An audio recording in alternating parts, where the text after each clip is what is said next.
We're back with an exclusive about Defense Secretary Pete Hegseth's handling of sensitive information concerning U.S. military operations in Yemen.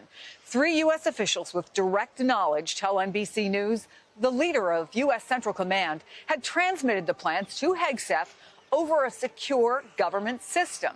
And then, within minutes, Hegseth was using his personal phone to send the information to 2 Signal group chats. One of them included his wife and brother.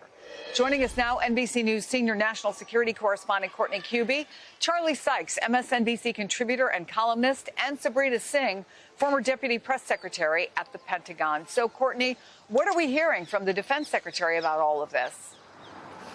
Well, we heard a little bit from him on Fox News this morning. We have not spoken to him or seen him ourselves today, but he addressed this second story broken by the New York Times over the weekend and confirmed by NBC News that, in fact, as you mentioned, Chris, he started a Signal chat, added family members, including his wife and his brother and some of his friends, including his personal attorney, and then he chatted with them. He texted them specific information about a U.S. military operation against the Houthis. He addressed those allegations today, and as he did yesterday, he blamed both the media and people who were recently fired from here at the Pentagon for this information getting out. Here's what he had to say. What was shared over Signal, then and now, however you characterize it, was informal, unclassified coordinations for media coordination and other things. That's what I've said from the beginning. We take the classification of information very important. It's very significant to us that we safeguard it.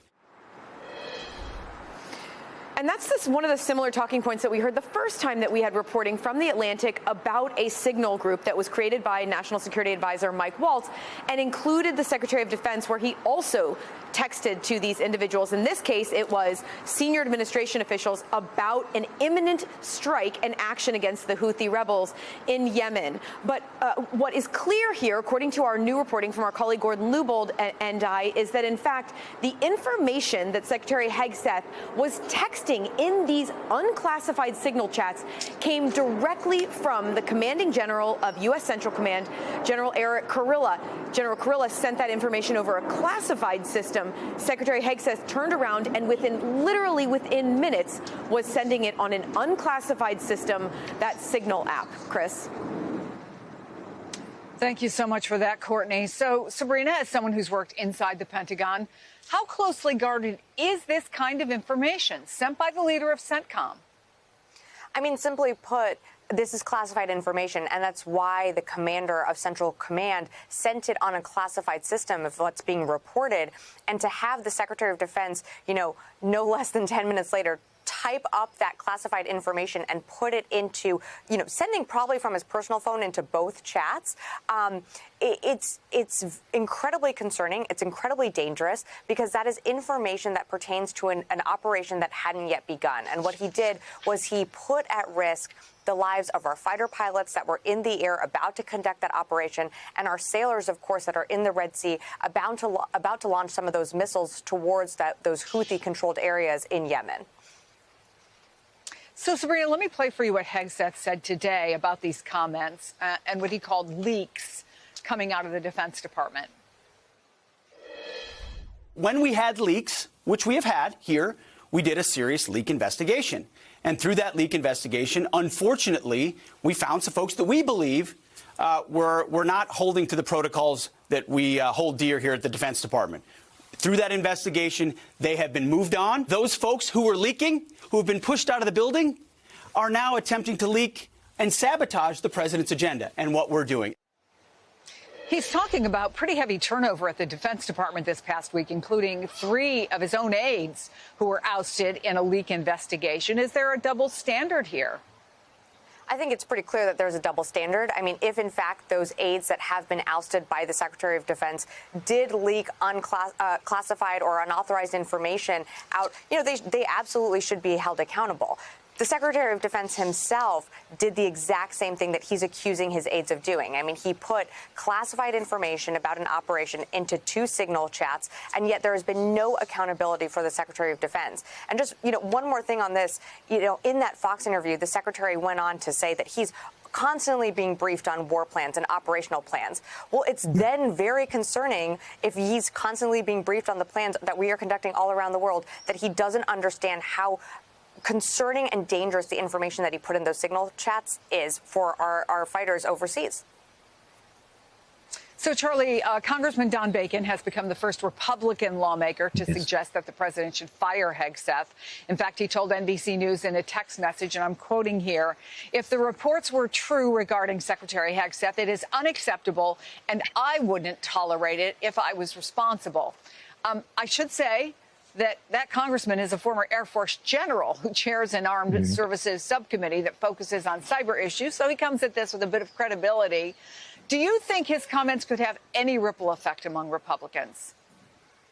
Well, I imagine that there are also Republican senators who were pushed into voting to confirm Pete Hegseth, who are unhappy with the way that has turned out. But ultimately, what it comes down to is does Donald Trump want to keep Pete Hegseth? Look, in a normal, rational political universe, he never would have gotten this job. He never would have been confirmed, and he would not survive this. The double standard is ridiculous. To have the Secretary of Defense be a national security risk, presiding over the kind of chaos that he is presiding over, he would be gone. But we are not living in that universe, and it comes down to simply: does Donald Trump is he going to draw the line and say, no, I want to keep him? Now, right now, it looks like MAGA is circling the wagons around Hegseth, but one gets a sense with this guy there are always more shoes to drop, and the fact that so many of the calls are coming from within the House, the fact that his former spokesman has written that scathing article in Politico magazine talking about just the absolute mess in the Pentagon, ought to be sending alarm bells all through the White House. But again, it doesn't matter. This is Donald Trump's choice, and he's going to make the decision. He has changed his mind in the past, though. Do you think that there is there is some line that happens? What will you be watching for that might possibly say, okay, in spite of him saying that he supports him, maybe not so much? Well, I think if you start to see some break in the MAGA media about Hegseth, people saying, Mr. President, he is undermining you. He's making you look bad. I mean, that's what it comes down to, not whether or not he's putting the Pentagon in danger, but whether he is embarrassing Donald Trump. When Donald Trump decides he's a liability and an embarrassment, he'll get rid of him, because as we know with Donald Trump, loyalty only goes one way. We're not there yet. But this really does cut against one of the major thrusts of Donald Trump, which is that I will make America respected and strong and secure. And clearly, with Pete Hegseth running the Pentagon, we are less secure and we are less respected. So I don't know what the trigger is going to be, but somebody is going to sit down with the president and say, Mr. President, this guy is hurting you, and that's when he'll move. Meantime, Sabrina, Senator Schiff sent a letter to the National Archives and Records Administration. He's asking them to open an investigation into whether the Trump administration, its officials, are following the laws that require government officials to preserve communications. What are the rules around that?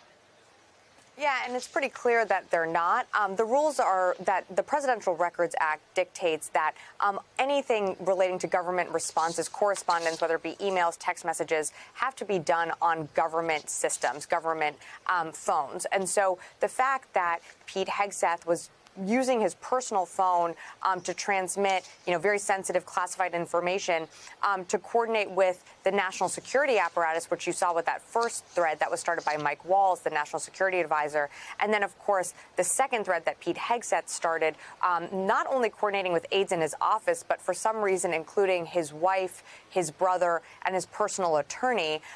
None of this complies with the Presidential Records Act, which is why it's good to see that Senator Schiff sent that letter, because it is important to preserve these records, because this is our history. And at some point in the future, someone will want to look back at this time and certainly take lessons from it.